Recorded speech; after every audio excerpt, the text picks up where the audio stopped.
Okay, lastly, we're gonna talk about Bobby Shmurda. Bobby Shmurda Shmurda. recently talked about how he has removed himself from rap. He no longer likes What? rap because he looks at it as having a negative impact overall, a negative impact on kids, so on and so forth. No way. Yeah, man. So Bobby Shmurda has kind of turned his, I guess he's turned his life around and he's kind of separated himself from the rap game. So these comments were interesting, and it's unfortunate too. They had like a 60-second Instagram embed of Hmm. some of the meat of his comments here, but they have since removed it. My guess is the proprietor of the podcast, sweep the internet and claim copyright on anybody who was posting unauthorized clips of their stuff on the website. So now all we have here is the full episode of the Danza Project from YouTube. I am not going to click on that because we will most certainly get hit with copyright flags ourselves. So I will just read this right up from the Hot 97 website. So this says Bobby Shmurda doesn't listen to rap because it's dangerous to children. Oh. Yeah, that's what he said. Bobby Shmurda has revealed that he doesn't listen to rap music because it is dangerous to children. Quote, these kids are following you guys and you're rapping about these effing lifestyles. And it's very dangerous to the communities because these little kids really think that's going on. And you didn't even live it. The Hoochie Daddy rapper said during an interview with the Danza Project podcast. Rap is supposed to be telling motherfuckers to go from negative to positive, coming from poverty to go to riches, and how to stay in that and how to change. That's the shit that I want to hear. I want to hear about living life. Bobby Shmurda continued. The Brooklyn native also stated that he prefers listening to reggae music these days. Quote, I don't know nothing about no rappers. The only time I listen to rap is when I'm in the club, he added. So that's pretty much the gist of what he had to say. He also said that he is so far removed from rap that another rapper could diss him in a song and he wouldn't even know about it because he don't even be paying attention. But these comments are interesting because Bobby Shmurda spent 6 years in prison on weapons possession charges and all other kinds of shenanigans. He's also the creator of songs such as Hot Nigga, Hot Boy, Rats, Shiesty Time, This Is Shmurda, I Love My Squad, what else? Whole Brick, wipe the case away, Getting Them Back, Glock Inside, Damn. Can't Forget About Hot. All of these songs, of course, the lyrics to which are the very things that Bobby Shmurda says is now what's wrong with rap music, especially when it comes to it being bad for kids. So it kind of looks like he has done a 180 and he, fancies himself somebody who likes to make reggae music. But yeah, the Hot Boy song, Bobby Shmurda, he's not about that rap life anymore. What do you think about that? Wow, it's I appreciate him waking up. So I don't know if this is coming because I don't know why. I'm glad he came to this realization and is bold enough to say it out loud. But one thing about Bobby Shmurda from the stuff that I have seen from him, he's not afraid to hold his tongue. He's just basically going to say whatever the hell he wants to say anyway. So yeah, I'm happy that he said that because that just basically was explaining what we just mentioned a minute ago with Blueface stuff, where there's genres within rap that have certain levels of influence over the youth, and Bobby Shmurda here himself being a benefactor of such a lifestyle, Creator of it too,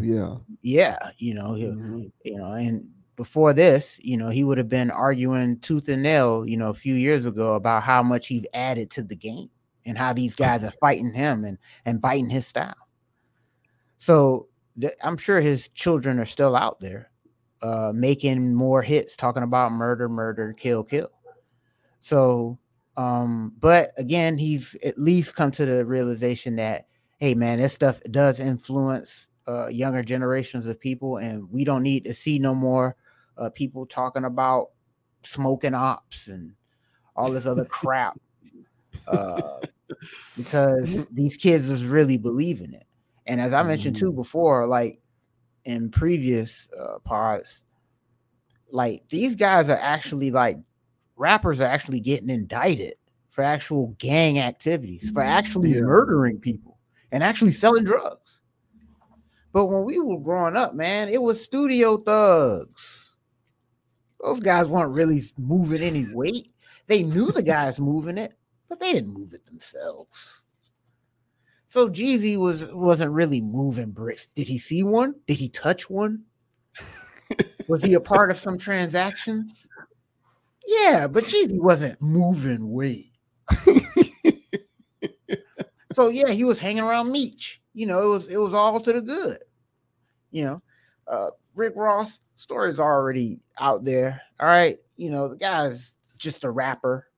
All right, does he know people that sell stuff? Yeah, but we don't have to go down that path. He don't move it. T.I. don't move it. Nobody moved it. I mean, they may have touched it and done it, but they weren't the kingpins that they talked about. So this kingpin rap that was so big in the 90s and in the 2000s, the early 2000s, these kids were listening. And then they grew up and they actually thought but they said, hey, but I'm going to be doing it for real. Just like the Ja Morant stuff. I'm going to be a real nigga in the NBA. I'm going to be a real nigga in the rap game. These guys are saying, I'm going to really be selling it.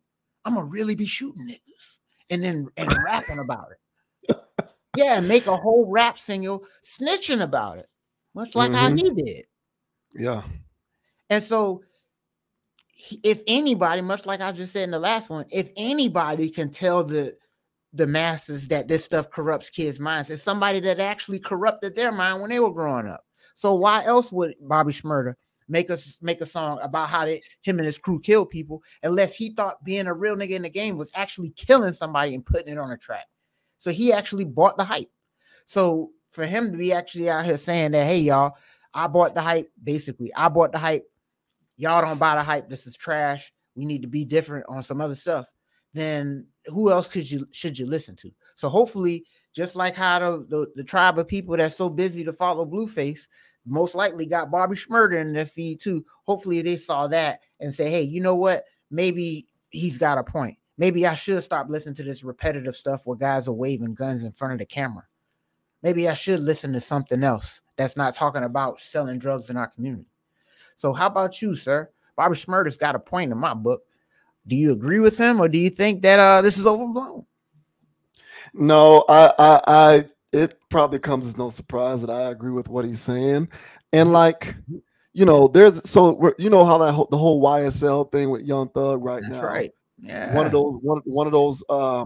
So there was a lot of debate going back and forth over the merit of rap lyrics being used to indict these guys, like using their music against them because they're talking about this stuff on the song. And Literally. people are having a problem with that, saying you shouldn't do that because it's just artistic creativity and blah blah blah blah blah. And the thing about it is that wasn't previously happening for the very thing that you just brought up.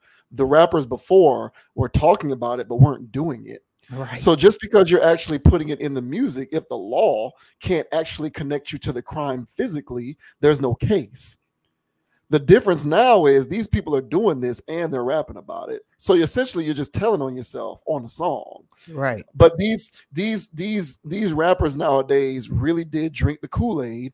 They believe that these guys were doing it before. So they were looking at it as, I'm just doing the same thing that they were doing. But it's not the same because those guys before weren't doing it for real. Right. So now you're basically telling on yourself, getting yourself indicted and going Right. to prison. Right. And you have no one to blame but yourself. Like that district attorney out there in Georgia, that lady don't play no games. If they got a case on you and you rapping about it, that's just going to be used against you to the nth degree. And that's your own fault. So yeah, I think what Shmurda said is important. And I've talked about this before.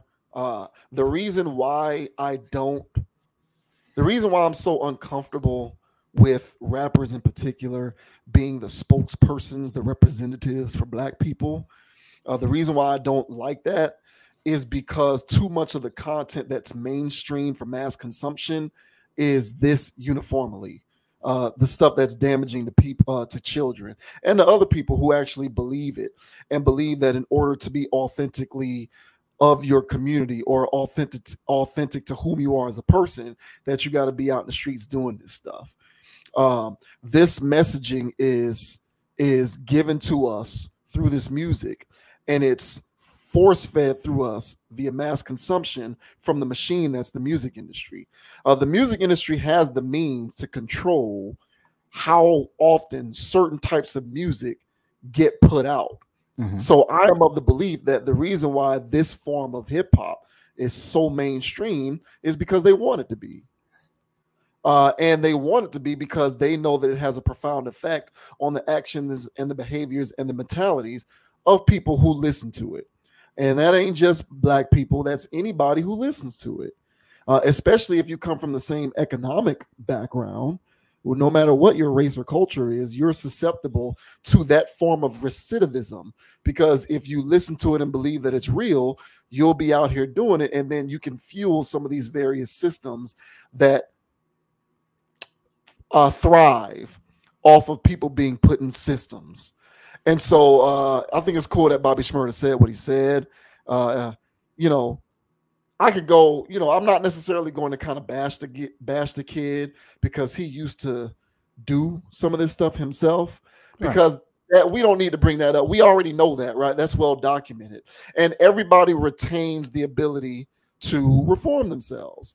And so long as he is truly reformed and he's not lying or being a hypocrite here, then I say good for you, because, you know, more people need to say that, quite frankly. Because obviously, if there isn't pushback to the mainstreaming of this content through the machine that is the music industry, there's going to be no end to this kind of stuff taking place. And there's middle class suburban kids, see John Morant running around thinking that they need to hold guns in IG videos, or, you know, sell bricks, or, you know, get into fights or threaten people's lives, shoot lasers in people's faces, all of this kind of stuff. People who otherwise aren't built for that life. And I'm sorry, but we talk all the time about the impact that a well-rounded household has on a kid's ability to grow up and be well-rounded.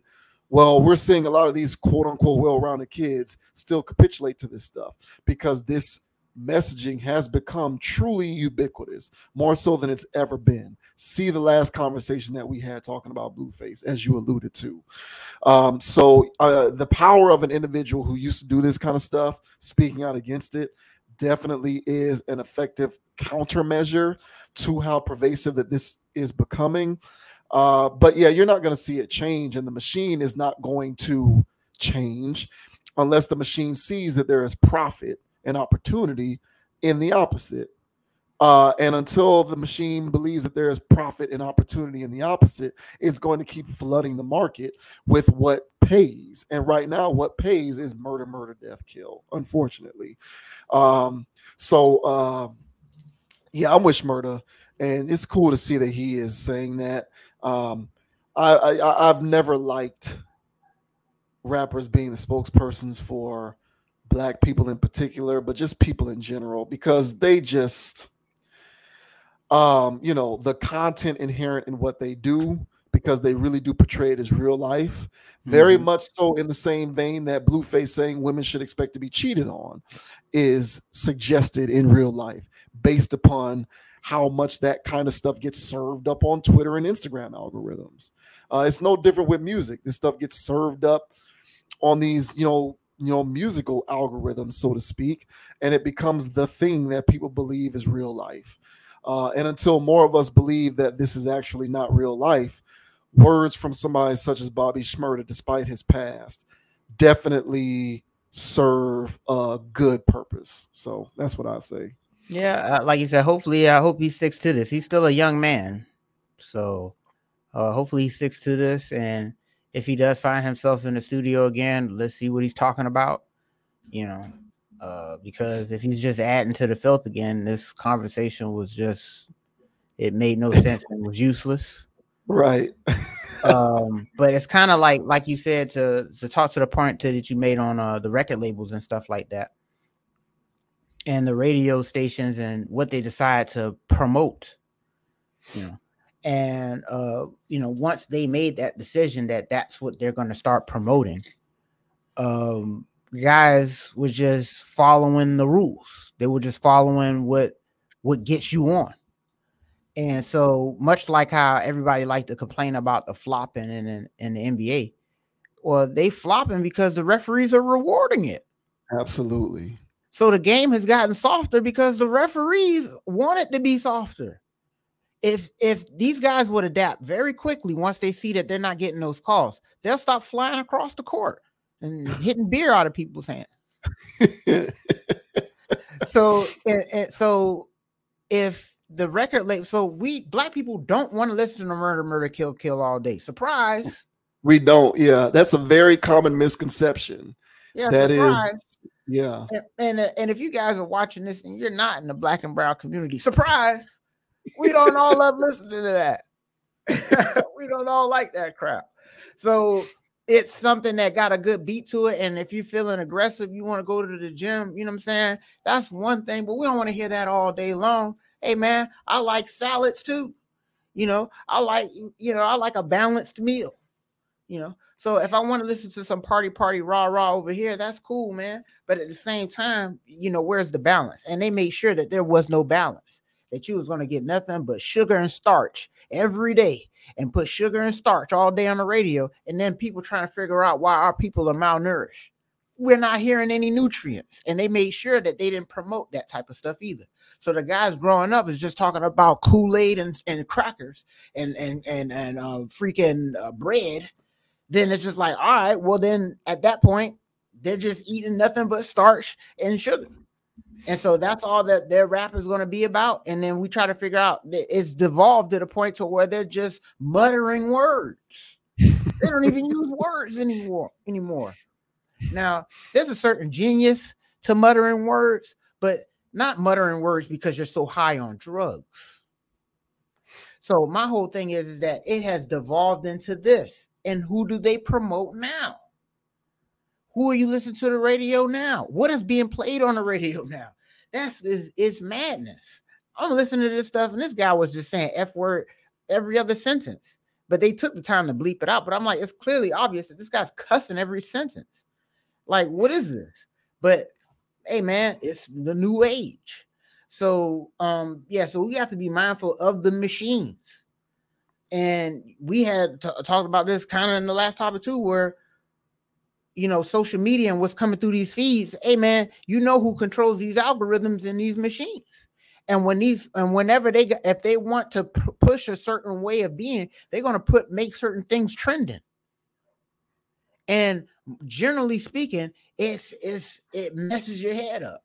Mm-hmm. It fries brain cells instead of enhancing you. And so the same type of mechanisms, commercialization, because again, commercialization is here for you to keep consuming from them. It doesn't, at some point, if you were allowed to just be your own person, you wouldn't want to consume from these places anymore. So you need to be out of your mind in order for you to consume from me. So take this in your feed. I'll pay how much money for call ads to make sure you stay out of your damn mind, so you can keep giving me your money and taxing you. So these corporate interests and these whatever types of industries or whatever, so these record labels and whatever, and they're putting this crap out there, these Megan Thee Stallion, Cardi B's, Young Miami's, NBA Young Boys. Are these people talented? And whatever, I'm not here to debate that. I'm here to say that they're giving you these people so you can live like that. Mm-hmm. And even if you don't live directly like them, you're living in the derivative of it, which is not on a path of actual generational wealth and actual stuff. And the only reason why you're living on a derivative of what they're saying and not the actual pathway is simply because you're not in the same tax bracket as them. Right. As you If you were mentioned, like in you the can't afford it. yes. If you were in the same tax bracket as them, it would be the exact same pathway. Exactly. So that's why when certain people blow up and then you see all the ignorant stuff they start doing, and it's just like, hey man, money, just because you got money don't mean you're gonna stop, you have any smarts about yourself. And as you said, just because these people are on don't mean that they know anything. They just are on. And a lot of these people are so high up the chain because dysfunctionality gets promotions. So the more dysfunctional you are, actually the higher platform you get. So of course the things that they're going to say is dysfunctional because they come from a dysfunctional mindset. And so so it's the same ladder of that these corporate interests are interested in making sure that people stay out of their minds. So why else put Kodak Black on something? I mean, the boy can't even talk. Is he talented? Yeah, but the boy can't even talk. And so what is he going to talk about if he's out of his mind all the time? Shit that's going to keep you out of your mind. So shout out to Kodak Black though. But the whole thing is that, man, this whole thing is it needs to change. It won't. But young people out there, hopefully they do listen to Bobby Shmurda here and turn off the rap themselves, because the shit that's coming out nowadays is garbage anyway. Yeah. Chief Keef. He's another one cut from that mold too. Chief Keef on that crazy stuff. He's responsible for a lot of trash. Yeah. So I mean, the thing, I think people believe that what people want determines what gets served on an algorithm. And that's not what it is. No, that's not true. It's actually the opposite. It's what the algorithm is predetermined to serve, and that's what you're going to see. Therefore, you're going to click on it, and then you're going to serve it up because you're actually interacting with it. But what you're going to be exposed to is already predetermined, and people get those things confused. Like, no, and it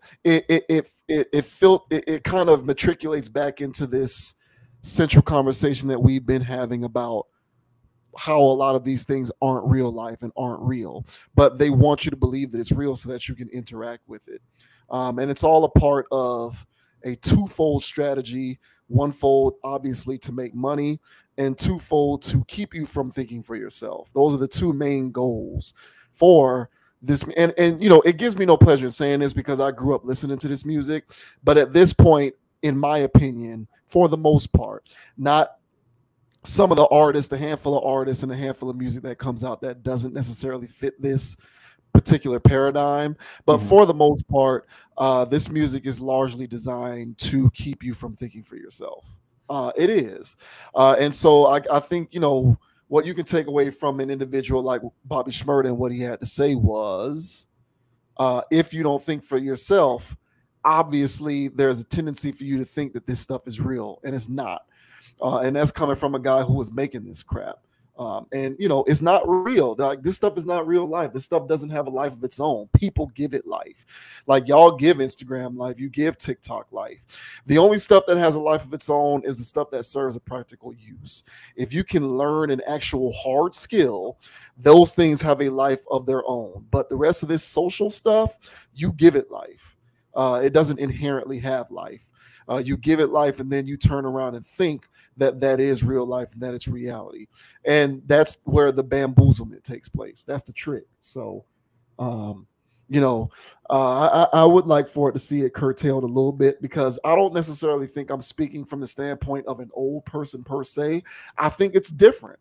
I think that there are certain aspects of the consumption of this type of media that are different compared to the way it used to be.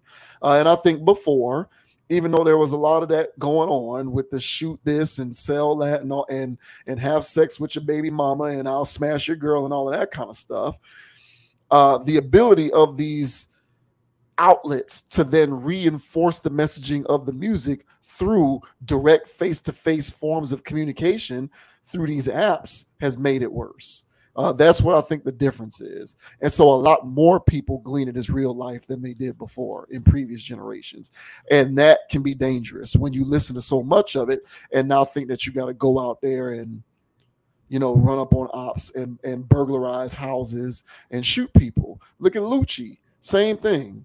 And so, it is what it is. And then they get indicted and then you say free this person. Like, that to me, I just I can't wrap my arms around. But nevertheless, if one person can look at that and say, all right, well, maybe I can either make different music or listen to this with a filter or just not do it entirely, capitulate to the behavior. Any one of those scenarios that is a result, I think is a positive step in the right direction. Yep. And the time that last little part there, just imagine whatever the song you're listening to, you're stepping in a room and you're just getting into that room, into that mindset. And look what's decorating on the walls. Look how the furniture looks in there. You look over there, hoes ain't shit. You look over there, go flip a brick.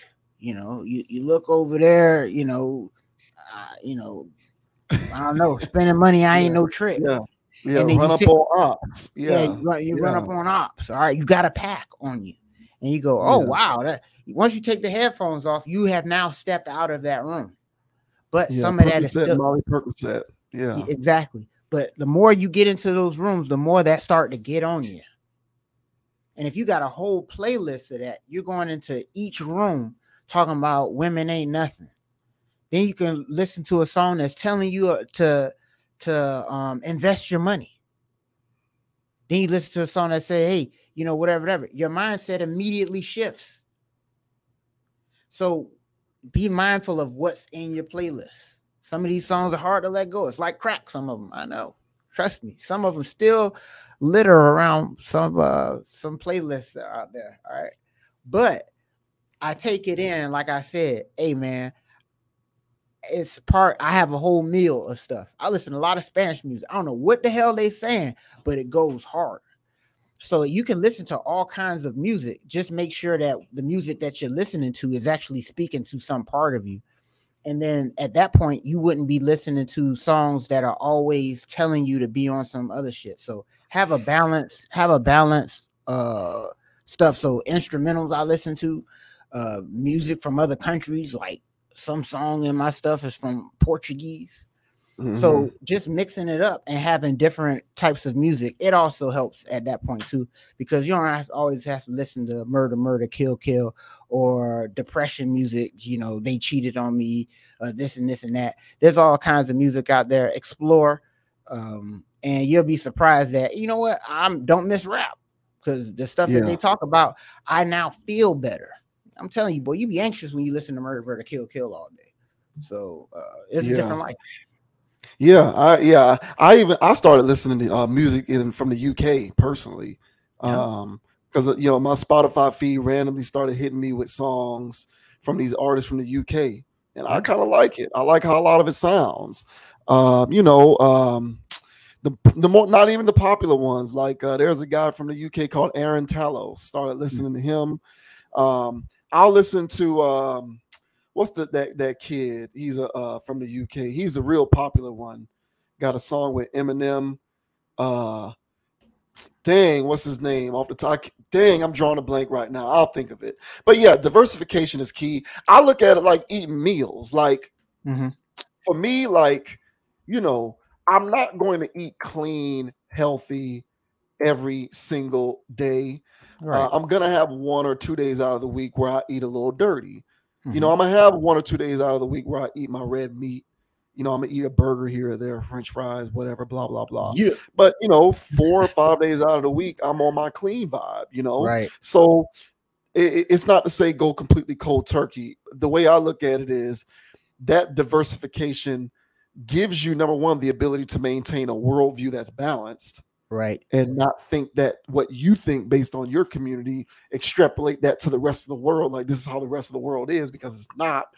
But then number two, it allows you a better opportunity to develop a filter, because if you diversify your bonds like that, then you'll know stuff is different and you can just expose yourself to different stuff and you can create that balance in your mind. Ed Sheeran, that's what I was thinking of. Ed Sheeran. So yeah, man. But yeah, I appreciate that. That was good content, nevertheless. And shouts out to Bobby Shmurda. I think that was good stuff. Y'all need to break out of that matrix, man. Break out of that matrix. You know, yeah, man. Get up out of easier said than done, but it can be done. It can be done. But that'll do it for tonight's stream. Appreciate everybody for tuning in. This was another Conscious Approach episode in the books. My name is JV Wins. That's Dogon SS. As I always like to say, go ahead and hit that subscribe button. Join in with the tribe. You know that when you pull your phone out and you get that YouTube notification that says new video, Conscious Approach, you want to see that. It's fuel for your soul, you know, and we certainly appreciate you joining us along for the ride. So go ahead and tap that subscribe button, hit the like button. We certainly appreciate that as well. Let us know what you thought about the commentary in this video, where you think we went right, wrong, agree, disagree. It's okay. You can tell me that I'm full of shit and completely wrong because I don't care. I'm not trying to run a cult, so I don't care about being right all the time. Straight up. Be on the lookout for Conscious Approach audio RSS feeds wherever you get your podcasts. Definitely making that happen still. I've been saying that for the last several videos, but that's because it's true, damn it. I'm not making that up. I'm working on it. That's right. Yeah, check out Conscious Approach on Instagram at ConApproach, ConApproach. If you happen to be watching this video on the Facebook page, follow the Facebook page, hit the like button. Although Facebook has been acting really weird lately. Our last video is not on the channel because for whatever reason, I can't publish the video.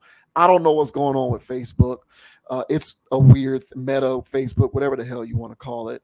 But they're just not cooperating. So I don't know what's going on. But follow me on Instagram at JVWins, JVWINS. Hit that subscribe button, man. Follow the channel, follow the stream. We certainly appreciate it, whether you're watching the stream or whether you're watching one of our video uploads. Thank you for joining us along for the ride. We'll catch you on the next video. Yes, sir. And the name is Dogon SS, not doggone. It's all right. It's Dogon. All right, SS. And you can find me on Instagram at Dogon_SS and on YouTube at Dogon SS. Also on YouTube at Hurricane Dogon. And as I always say on every part, guys, don't be too high, don't be too low. Keep it calm, keep it chill, keep it playing, man. Keep it even kill. And don't let anybody get you off your pivot. All right. Especially these thought rappers and these wannabe gangster rappers. All right. Because they'll lead you down a path of misery and destruction. So until the next time, guys, we'll catch y'all on the flip side. Yeah, what did Malcolm X say? They'll leave you bamboozled, led astray, right. Hoodwinked. Yeah, don't let them do it to you, man. Don't let them, because they will. Listen with a filter. Take what you need and leave the foolishness alone. That's right. But thanks, guys, for tuning in. We certainly appreciate it. Another Conscious Approach video in the books. Thank you to all of our subscribers. Thank you to everyone who has been subscribing. Thank you to everyone who will subscribe in the future. We'll catch you on the next video. Peace. Skirt. Go Heat. Go Heat, baby. Go Heat, baby. Skirt. God damn it.